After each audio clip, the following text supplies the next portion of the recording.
Welcome to the Florida State Podcast of Entrepreneurship and Innovation, where we showcase student entrepreneurs to learn about the startups they are working on, check in with alumni to hear about the companies they are building, and learn from seasoned entrepreneurs who have built amazing companies.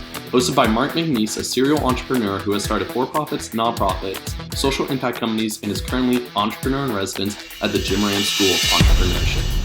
Welcome to the Florida State Podcast of Entrepreneurship and Innovation. I'm Mark McNeese, your host, and today we are with Sonny Ilyas, the founder and CEO of Vale Food Company. Welcome, Sonny. Thanks for having me. Great. So you're here in town. You have two stores here in town, but also you're here in town for 7 Under 30, which is the annual event that FSU and the Jim Moran College sponsors to bring in entrepreneurs who have started companies before they were 30 years old. And Vale is one of them, and you are one of the entrepreneurs. So tell us a little bit about Vale and how did it start and what is it and just about your journey a little bit. Yeah, absolutely. So Vale today is very different, than what Vale was when I first started. And, it started out initially as a meal plan delivery business. I was a college student at the time, not, fully aware with what I wanted to do, with my degree in exercise, physiology. And I was definitely passionate about preventative health. And, I noticed that there was a big trend in this, meal delivery space. So I jumped right in and figured it out without any, real, solution with how I was going to solve it, but just, really ran at it 100 miles per hour and, grew that business, started with 20 of my friends that, agreed to let me cook them food and deliver it to them, and they paid, and then it grew from 20 to 40 to 60 to 100 to 300. So at this point, were you a one-person show and you were cooking it and delivering it? I was about a 4 to 5 person team at that point, but I was definitely wearing every hat that you can possibly imagine. Yeah, there was days where cooking, delivering, and then going right into class happened. Okay. And you created the menu? Yeah. So I was really in tune with what my friends like to eat, with things, and I noticed also in Tallahassee there was a huge void with. There weren't a lot of healthy options, back then. In 2012, there were not, I don't even think the Whole Foods was here, just yet. No, I don't think it was. So, there was a huge market to tap into, and I knew it was a good one to get into. So let's back up a little bit. You came to FSU as, what degree were you seeking? So it was pre-med, now it's exercise physiology. Prior it was called exercise science, but came here at 18 years old in Tallahassee. Okay, 18-year-old in Tallahassee. You came from where? Coral Springs, Florida. Okay, very good. And we were talking earlier, you've lived several places, right? Yep. Yeah, so I've lived in Harrisburg, Pennsylvania, New York City, and then, spent majority of my time in Coral Springs, Florida before moving up here to Tallahassee. Okay. Why'd you move around so much? Just, traveling, with, family, just wanted to, move to other places, different job opportunities, took my parents different places. Okay. So when you first came to FSU and you're doing exercise physiology, what were you thinking you were going to do with that? Was Vale always the grand plan? No. If you would have told me as a freshman that I would be in the restaurant industry, I would have laughed. Okay. At you. And I always, worked in restaurants, growing up, and I was always, whether it was. I worked in Subway to a family, independent, restaurant to fine dining. And I always just looked at it as a job. I never really, imagined it, being a career. So at that point, with my, pursuit of the degree, I was more interested in going into medicine and, more so how can I, find a profession that I can, give back and, really, help people. So that was, where the health, sector really, drew me in.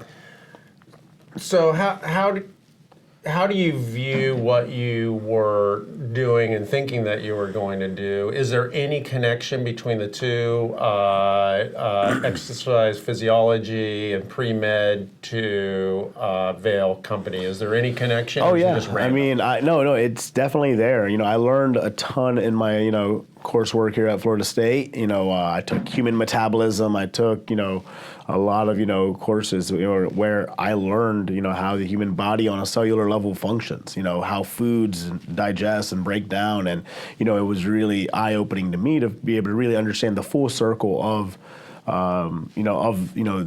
that subject matter. So that way I can apply that into Vale with, when we're creating our menus, when we're teaching our chefs, how to properly portion, different things and seasoning things, In restaurants, typically, if you go, they're just trying to play, your taste buds, salt, sugar, fat. Right. So for us, we had to retrain, that whole ideology with any person in the, in our kitchens. So even as a startup, I was having to work with cooks and say, no, you have to follow this portioning. It can't just be this way. You can't freehand this. We're not just going for taste. So that was a totally, that was a hurdle in itself.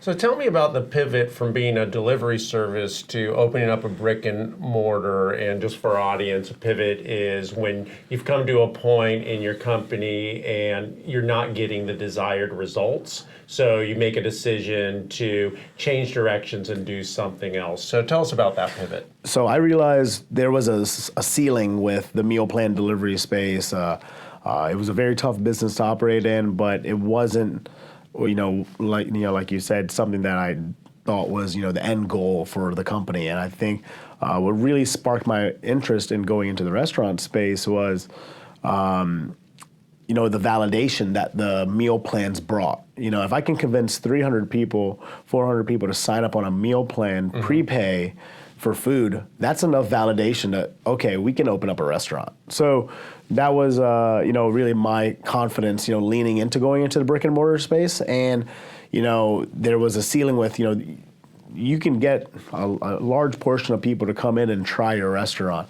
It's much tougher to get somebody to subscribe for a week of service. So we had a lot of people who, they loved our food, but they just didn't want to be tied down to a subscription. Okay. They said, I wish I could just come in and have a meal. And with that being said over and over again, I listen to my customers, and I think that, that's the most important thing, is hearing them and taking that feedback and being able to see, okay, hey, how can we really, give them what they want? And the restaurant model was 100% attributed towards, hey, I think this is going to be a better fit for us to service our customer needs, make sure that, we can build a place where they can come in, bring their questions, their welcome, their dietary restraints, or allergies, and feel like they can come in and get a nice fresh meal. So was this a hard pivot? You just shut down the subscription? Oh, no, or you're still doing the subscription? So yeah, the subscriptions were operated, throughout the whole process, and that was a big part of how we were even able to get a brick and mortar. Okay. The fact that we had financials, the fact that we had, it was like 3 to 4 years of tax returns at the time. Okay. And that made a big difference. How old were you when you started this? I was 21 when I started my first meal plan delivery business. Okay. Brick and mortar was 24. Okay. So were you graduated already?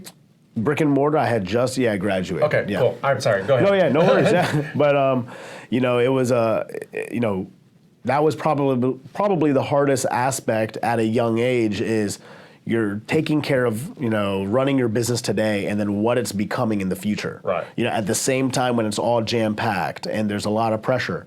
So. The meal plans, were operating, at a high volume, and that's what allowed us to make the landlord feel comfortable with allowing us to go into the space and being able to do the work in there. And boy, it was a crazy journey with just the first store. So it's very rewarding now, but just that one pivot, while it was the best decision for the company, was probably the hardest, part of the journey for me. And I'm sorry, I know you said, but what year did you open the first brick and mortar? 2016. Okay. So, customer observation on this. So I had just been recruited to come teach it at FSU in 2016. And completely right. There's no healthy food, right?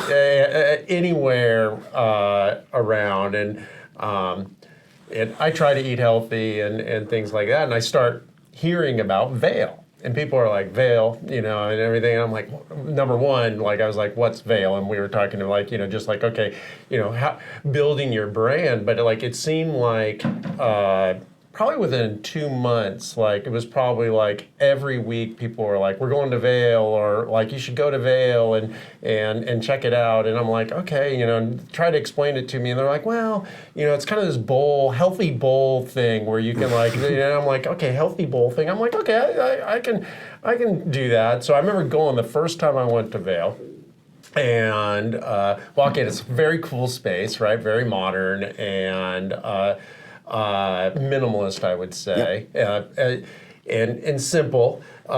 You walk up and you're greeted by a wonderful person and everything, and they say, you want, what, medium or large or whatever you do. I'm like, oh, large. I'm a big guy and everything, and so they start piling it on, and which is very healthy portions at Vale. And we get to what you get, to the meat part or whatever, or everything. They're like, what kind of protein would you like? And I'm like, what kind of protein would I like? That's an interesting question, because normally, you go to like Chipotle, which is kind of in the same line, right? As you basically build your thing. They're like, you want pork or beef or thing like that. And so that was the first time I'm like, this place is different, and I was like, that was a really interesting way, and I think it was like a really inclusive way too for your vegans and things like that. Did you come up with that? Were you, or were you on the forefront of that? Like, I know that a lot of places do that now. They've adopted that. You hear that everywhere. But in 2016, that was the first time that I had ever heard that, and I thought it was really interesting. How did you decide to do that? The menu was something that I was very, very much so specific on, with making sure that we included everyone. So the phrasing with how we described our offerings, was big, but I'm really big on our consumers and the psychology about what's going to make them happy. So for me, the vegan options had to be there. The protein options, the seafood option, the beef option, chicken option, and then also, trying to find things that's going to excite them that's different, So which you guys do great at. It's not just rice, right? Exactly. It's not just potato. You have like all these different kinds of offerings, and they're interesting. Yeah, and that's the thing that is what I enjoy the most about the business and the menu creation process is, how can we make this more proprietary? Every single day, pushing that to where, somebody walking into a restaurant, yes, they should be able to build their own bowl. If they want a salad, they want a simple, bowl, they can have that. A rice, broccoli, and chicken, they can come and build that. Or if they want to have a lot of fun, they can try a lot of new things and flavors that, you can't see at a lot of other, places. So where do you think all this came from? What do you think, prompted you to want to do not only a healthy menu, but actually, I would say, a sophisticated, planned out specialty menu? It's tough because, for me, like I said, I was more so, looking at the brick and mortar, portion of the business as you really only get one shot, of really laying the foundation of who you are. So I put in a lot of thought into it where, I was lucky. I was able to identify with a lot of my target audience. At the age of 24, right. A lot of my audience is 18 to 25 at that time. So I knew exactly what people wanted in Tallahassee at that time, and I really just fed off of the feedback and utilized the years of meal plan, feedback as well with what were our most popular items, and found those things and found ways to where we made it stick. And even when we opened up in 2016, it wasn't perfect, and it took us, every bit of, I would say 2016 and 17 to just get down to a much better process for our hot food line, in general, because there's so many options. And everything is made from scratch. So yeah, it's obvious it is. I mean, it's excellent. Thank Excellent you. quality. So you talked about your demographic, and for audience, demographics is essentially talking about your target market, like age and income and just location and different things like that. Now that you've scaled from one store to how many stores? 6. In how many cities? 5 cities. All right, 6. So you got 2 in Tallahassee, and then you're in other cities. Do you still consider 18 to 25 your target market? No, not anymore. It's a great core business of ours, and especially here in Tallahassee and Gainesville, we have a good book of business that is. But I would say our audience is growing up. We started out catering to 18 to 25, and now we're much more. I would say it's anywhere from 18 to 45 or 55, and our Gen X has been one of the most loyal segments, of our business, where they're even more excited than our millennial, customers, because they haven't seen anything like this, and they are becoming the most habitual users because this kind of ties back into the health, They grew up in a different foundation of what was health and nutrition. So them seeing health on demand and essentially being able to build your own bowl and have healthy food options readily available in a menu that changes is something that has really made them one of our most loyal customer segments. Yeah, I mean, as a Gen Xer, I would say I'm a raving fan of Vale and Antonio Montoya. Yeah. So we love going to Vale and having another Gen Xer, and that's why I was thinking. Even though there's plenty of millennials there and everything, I see a lot of crusty Gen Xers there as well, and it's this radically different, because like when we were coming up in the world, the offerings, if you wanted something fast was McDonald's or something like that, and at 50 you don't want to eat that kind of stuff. No. But also you don't want necessarily to go to a traditional sit down table service type of place, and I really think you've hit this niche where you have high quality food that is quick service and healthy at a great price too. Yeah. Right? It's really, at least in Tallahassee, has been it's a go-to place even for us in faculty. Going down and you've got what in entrepreneurship great product match or product fit with the market. Is the original one on Gain Street, is that the flagship, or do you view another one of your stores as a flagship? I think it's and it will always be one of the our most important, incredible locations. Because it's the first one, and between those 4 walls, there's been a lot of blood, sweat, and tears to get the concept where it is today. It's definitely our one of our flagships. But now we have grown. The brand. It's kind of like we went to college and now we've grown up as a brand, and we have.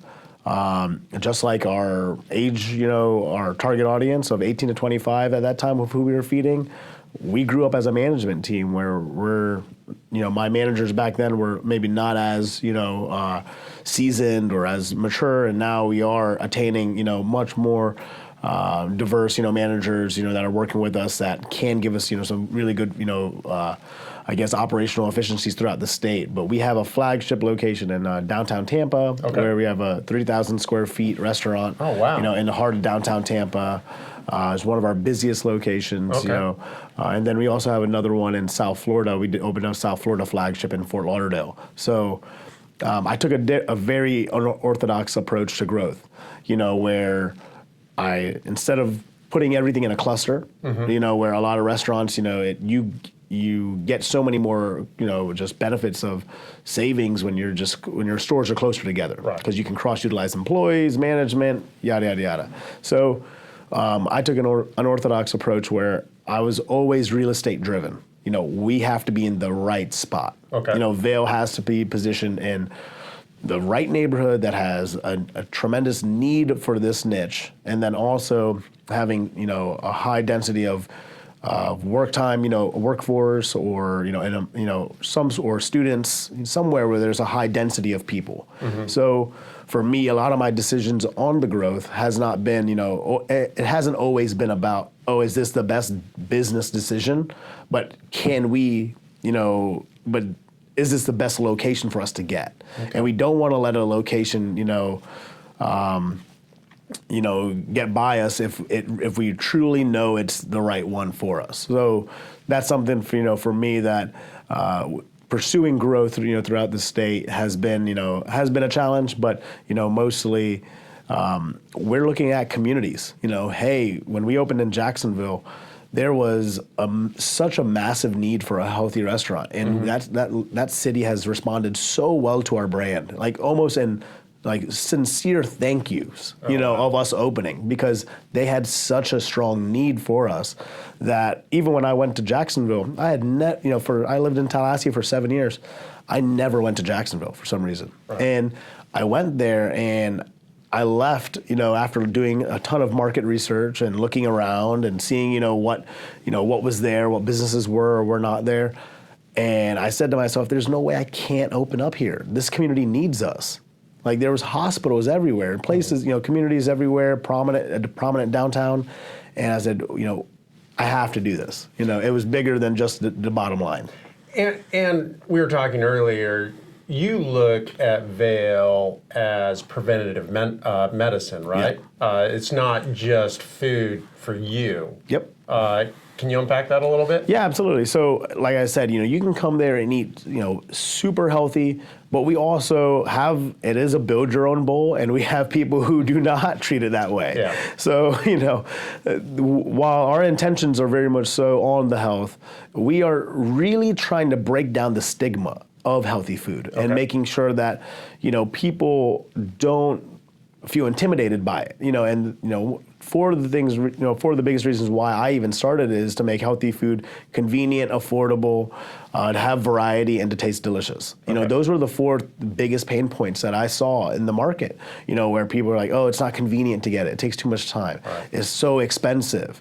Or, oh, no, there's no variety. I don't want to eat chicken, broccoli, and rice every day. Right. Or it tastes bland. And I was like, man, there is a way to solve these, pain points. So for me, when I look at it, some of the best feelings I've had in business hasn't been, making money. It's been the conversations of talking to our guests who say, hey, I'm down, 10, 15 pounds. I eat here 5 days a week. Or like, hey, my doctor said I have to change up my lifestyle. I got my cholesterol checked. We're moving in the right direction. And I'm like, great. That's awesome to hear those type of stories. Or even, mothers and fathers that send their kids to school. And they are, they're sending emails to us saying, thank you so much for being here so that I know my kid is going to eat right, nice. At school. Right. And that's a great feeling, knowing that, we're there as a resource. Like I said, we have savory options where you can come in and you can have a real good meal that may not be on the quote unquote healthier side. However, we have everything available where you can go very healthy. If you want to go keto, gluten-free, vegan, vegetarian, you can do it at Vale. That's awesome. So you've scaled rapidly. Yeah. Going in 2016 to your first store. Now it's 2019, and you have 6 stores in 5 different cities. What's been some of the biggest challenges in scaling Vale? One, personnel is very tough. Mm-hmm. You have, your team. You have to have your core unit of people who are all under the same, belief of your management style, that's going to be able to uphold the company values, the culture, and being able to make sure that, the brand stays intact, the quality, the consistency. So, through scaling, these past 2, doing 2 stores a year for the past 3 years has been, growth is very expensive. Yes, it costs a ton of money, more than when you're just opening, if you open up another one that's close by. And, there's a right way to how to raise capital and deploy a store, and there's a wrong way. And I've done both. And I can tell you, scaling into a different city on a shoestring budget is not fun. No, I was going to ask, did you bootstrap this? Did you take loans? Did you get angel investors? A combination of mostly loans, Okay. Mostly loans and bootstrapping. My Tallahassee College Town store was strong enough to support the majority of my Gainesville stores, construction and costs. So we found a great second generation restaurant space that we were able to tap into. Nice. And that's always great. Oh yeah, it's always a great feeling, but even then, at that point, we didn't have enough financial history of the restaurant model to be able to get enough capital what we needed. Right. So I just made it happen. And that was probably, I learned more lessons out of that going from 1 to 2 than I ever thought, that I would. And when I had one location, I was like, oh, wow, everything is great. We are so buttoned up. We're ready for number 2. And boy, we were not. I tell my students that going from 0 to 1, in my experience, is a lot easier than going from 1 to 2. Because those little cracks that you can live with become big gaping holes when you scale. Oh, yeah. I mean, even just going 2 hours away, it felt like 20 hours away, because I was, putting out fires, in Gainesville, trying to get that store off the ground, solidifying a new market on a tight budget, trying to make it happen. And at the time, we weren't taking care of business of, at a high level what we were doing in Tallahassee. So it was like being on 2 ships out at sea, and the waves are really rocking, right. So you just don't know which one to be on, but they're both out there. They're both out so it was a wild ride, but I would say the tenacity, of just making it happen, and really selling yourself, to be able to secure X amount of loans, whether you go to family or friends, or you go to banks, or whoever. You have to be committed in that process, the same as you're committed to your craft. If you don't learn those other areas that's going to help you fulfill your passion or the project, you're never gonna be where you want to be at. And opening up a store, like I said, with a undercapitalized budget is just probably one of the more painful experiences that I've had to go through. Where you're filling those labor slots, you're filling a lot of those shortcomings, and yeah. So if 2016 Sunny, or if you could give 2016 Sunny some advice, what would it be? A little patience. Okay, what do you mean by that? I have a personality that's very, very much so focused on the macro. Okay. I love growth, sales, marketing, and I'm one of those type of person, I see the forest, I don't plant the trees. Okay.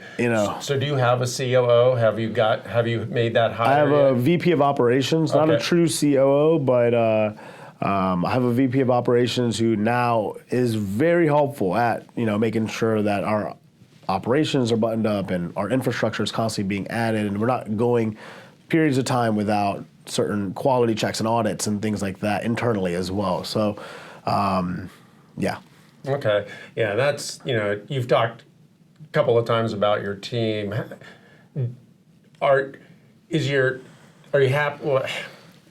Is your team, like, how hard was it to get the right team? Are there still slots that you're looking to fill? I mean, I tell my entire company all the time, we're always hiring the right people. We're always looking for the next person who can help us take the company to the next level. We've had so many great individual efforts to help the company, of just our team members, even certain hourly employees, in the beginning that just went the extra mile, and they really contributed. I remember I had just one of our front of house cashiers, and this was at a time when the store just had opened, and we were 3 months in.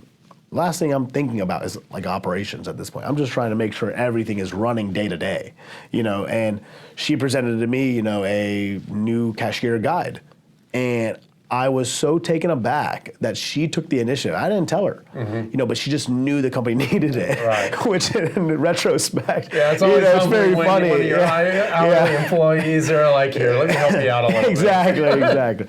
But it was awesome, to see that. She was like 19, 20 years old, and I was like, that's what I knew. I was like, wow, like, our people are really caring about like what we're building here, so. Even today, that's the thing is when I look at my management team now, like we have in hospitality specifically, you go through a ton of people, and sometimes some people can handle the pressure and the intensity of this business. Sometimes it's 7 days a week. Sometimes it's, hey, you're working 50, 60 hours this week, and that's the unfortunate side of it. But we have a really good team now where we have a lot of upper management communication happening throughout the state. We get on a call every Monday and we talk about the past week. And every single GM, every manager is on the call to where we're all on the same page, even if we're separated. So we made that a priority to where we can really help everybody on the team learn from each other and be able to just be a better unit. But we're always looking to hire.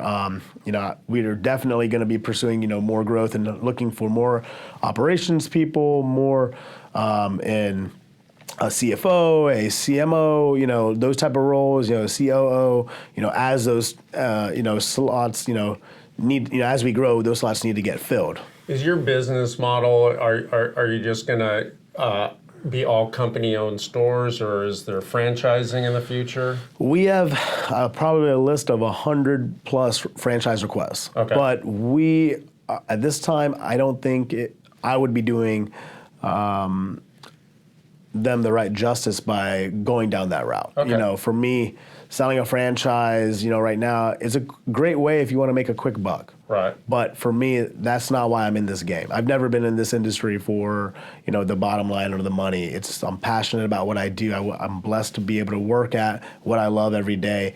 And I think company-owned stores is probably going to be our best focus, for the future. Okay.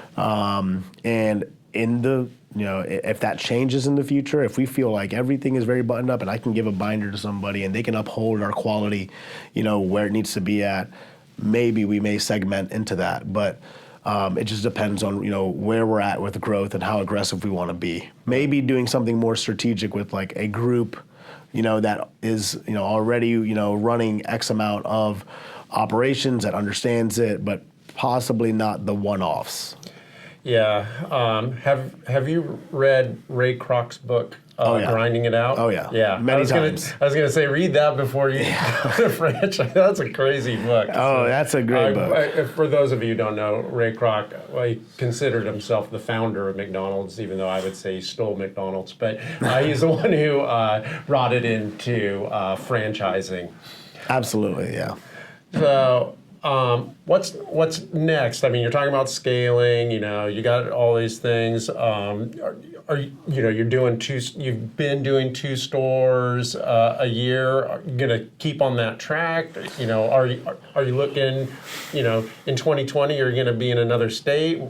Can you tell me? Yeah, I can tell you. I mean, quite frankly, I think, I promised my team. I said, listen, guys, the next 6 stores is not going to be how we did the last 6 stores. And I feel like, as CEO of the company, I have to be able to make sure that I give my team and the company what it needs to be successful. So with future growth, definitely, we view Florida as our home. Okay. We're founded here in Tallahassee, in the capital city, but we view Florida as our home. So before we grow out of the state, we want to make sure we win Florida.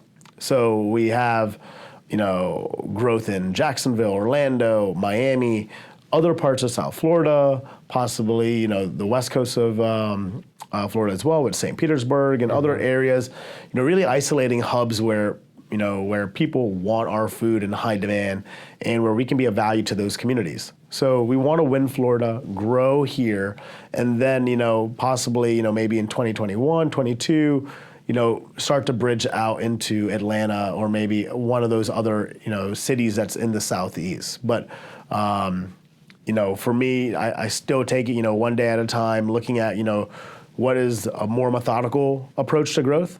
And now with, 6 stores under my belt, I'm not the same impulsive, growth, mode, Right. Entrepreneur where I'm like, we have to do this and this and this. I'm doing a lot more due diligence on, okay, let's make sure the unit economics works out. Let's make sure we do our market comparable research. Let's make sure we do all of these things. And I've been blessed that, our locations did pan out because I knew the real estate in those cities pretty well. But in general, there's a better way to grow, and that's what I'm really looking forward to giving my team is, okay, we're gonna make sure the next 6 stores are gonna be the right way. So whether we do 2 next year, 1 next year, 6 next year, it's really just taking that calculated approach to growth to where, okay, I can still tie in, hey, I really love that location, but let's make sure everything checks out. Yeah. That is so important as someone who's made real estate mistakes with red eye and had to close a store. It's painful. It's really painful and just learning those key things. Like ingress, egress, understanding that can kill your store if it's not right. I tell people all the time, we live in a driving state. Right. We do not have mass public transportation models where the majority of the population is using. Yeah. You have to be suitable for vehicles. Yeah. Convenience rules the day, and and I think a lot of times, having a first store that just takes off, for Red Eye was Midtown, you think you're the smartest person in the room, you think you got this, and then you open up your next one, and it's like, oh, maybe. It's humbling. It's humbling. Maybe location had a lot more to do with it than my smarts, right? Absolutely. So that's good that you learned that lesson. Oh, yeah, absolutely. And because you don't want to close a store. It's painful. No, it is a painful experience. Like I said, I think, how fast you respond is so important in this business, where, you don't want to, continue a negative trend. So, that's probably been one of the things that I would say is one of my team and myself's, better attributes is that if we see something is, not operating the right way, we act immediately to repair and remedy the situation because, at the end of the day, we're in the people business. We're feeding people, we're serving people, we're working with people, we're trying to constantly make sure we can do the best that we can. And I always tell people all the time, in the food business, it is so tough, anything food and bev, because if you go to Apple and, your phone's not working that day, you're not going to switch to Samsung. You're maybe mad for the day, but, you're going to stay loyal with Apple. Somebody messes up your meal at your favorite restaurant, that's not your favorite restaurant anymore. Right, exactly. And they ding you hard on Yelp exactly. or Google, yeah. So, it's like, I think the one thing that drives me every day is not the pursuit of perfection, but trying to get closer to that. I know that being perfect is, is almost impossible in this industry. But the pursuit of it to get better is something that is a constant, focus for myself and my team of, okay, yes, we had a great, last year or this year, or we did great last week. What about today? How can we get better every single day and utilizing that compounding effect to where we're just moving the needle slightly. We don't need every day to be moving a mountain. But if we can chip, away every single day, that's how we've gotten here. We're the scrappier company that just worked harder and faster. What do you love the most about being the founder and CEO of Vale? Oh man, I really do enjoy, finding opportunities where it's where I can still solve problems. So for example, whether it's our menu, and looking and analyzing that, or it's finding B2B relationships, where we can. I see that there's a massive problem, imagine with food service, with, in schools, and being able to challenge and, and me being able to be involved on those high level growth, kind of decisions is something that I love doing. I love working on and saying, okay, hey, how can we solve this problem in this community? How can we work together on this deal or something like that? Because I think that's an organic element of sales where it really is, both parties trying to create a win-win together to be able to make something happen. And I love when our product or core product offerings, whether it's catering or whatever the case is, can solve somebody else's problem. That is. It's always interesting when I talk to founders. It seems like founders, because founders have a unique perspective on the companies they built, right? Nobody else, because it started in your brain, and then people are using something that was a thought one day, right? Yeah. And so it's always very interesting to me. It's like, okay, what is it? What's that thing that drives you? Matt Thompson from For the Table, Madison Social and things like that. He's kind of a similar thing. You ask him what he does for a living, and he's like, I solve problems. That's what I do. I get up and I solve other people's problems and my own problems. That's how I do it until I go to bed. 100%. And that's just part of being an entrepreneur. And you gotta be passionate, every day, and a lot of people, especially a lot of my new hires, they're taken aback by it because they're like, is this guy ever not intense? Right. Is this guy always passionate every single day? And absolutely I am. And I bring it every single day. And you have to, because if you're not passionate, nobody else is going to be passionate, 100%. Right? If you don't care. Exactly. They talk, when founders and CEOs take their foot off the gas and start gliding, then that's the beginning of the end. It's tough, and I always speak that mantra to our GMs, and I say, I'm like, listen, when we're hiring people, if they care, it's going to show, and if they don't care, it's going to show. Right. And that care factor is, one of the most important, elements to my business. Absolutely is finding people who care. And you have great people. Like I've always had great experiences with customer service. Thank you. And not even customer service transcends that you feel like they actually care about your experience, and that comes from you, right? And that has been transmitted very, very well throughout at least, I've been to one of your stores, not all six, but at least that your first store, absolutely. So you graduated in 2014. 2014, okay, and with a physiology. Exercise physiology degree. Okay, great. So were there any?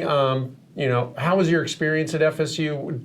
Did you feel like your education here or the mentorship or any faculty members were key in your development?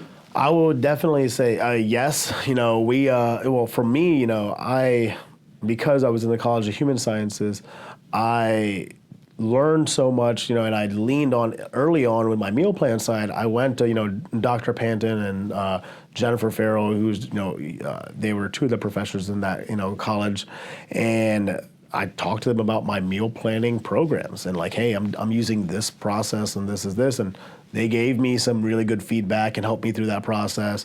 And then as I grew and like had to understand more about the business, I went over to the business school, and I went and I would try to meet with professors, and I met with, Jim Dever. I've met with, a bunch of other, faculty that I may not be remembering, right now, but, in the early stages, especially when you don't have any business foundation, there's so much to learn. Right. About how does a business even function, so I had to lean on a lot of different, groups, and the one thing that I loved the most was if somebody couldn't help me, they connected me with somebody who could. And that was probably the most appreciated point, is like, you need to meet this person or this person. And it was almost like a puzzle a little bit. Mm-hmm. It's like, oh, you don't know anything about that? Go to this person. You don't know anything about that? Go to this person. And just an hour of their time, went a long way of just, kind of clearing the ambiguity at that time where I was just, everything was foreign. And I was excited to learn, but I didn't know who to learn from, where to get the direction. And FSU definitely helped me out with that, because I feel like our faculty, especially, if you show that interest, it's just like anything else. If you go to, their study hours or office hours. You know, they will work with you. And if you put that initiative forward, it doesn't matter what you're doing in any facet, you know, in your career, at school, you know, in either family and life, you know, if you put forth initiative, you know, the three things I always say is like nothing in this world is going to stop a persistent, passionate person.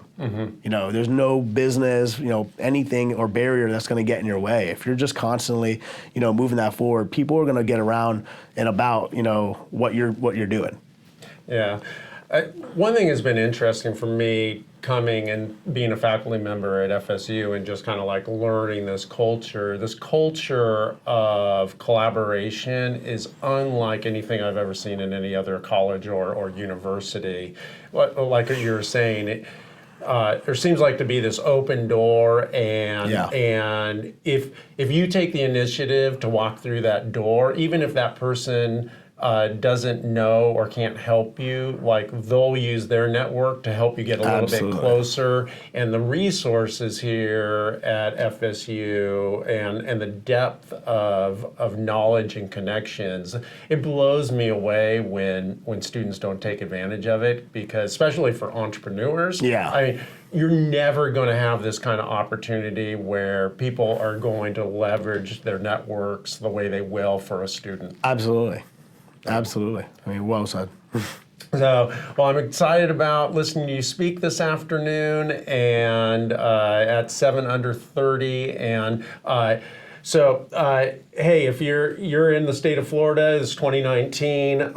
There's Vales in Tallahassee. There's 2 Vales in Tallahassee. There's one in Gainesville, Jacksonville, Tampa, Orlando. No, Fort Lauderdale, not Orlando. Oh, sorry. Fort Lauderdale, but Orlando soon, I'm sure. Absolutely. We'll show some Orlando some love. Absolutely. Well, hey, you know what? If you're in Orlando, drive over to Tampa. It's well worth it. It is a fantastic food concept. You know, hey, it's a prescription. It's preventative medicine. Don't go to, you know, don't put crud and garbage in your body. Go to Vale. It'll be great. So thanks for taking the time, Sonny. I know you're a busy guy, and just sitting down with us and just really excited to watch you guys continue to grow. Thank you so much. Thank you. It's been great. Thanks. Thank you for joining the Florida State Podcast of Entrepreneurship and Innovation. If you would like to be notified of new episodes, please subscribe via your favorite player. Also, if you like the podcast, please take the time to share it on social media, give it a 5-star rating, and review it on iTunes, Stitcher, Spotify, YouTube, or wherever else you enjoy your podcasts. This will help us get the word out to other entrepreneurs that the FSU Entrepreneurship Podcast has been launched.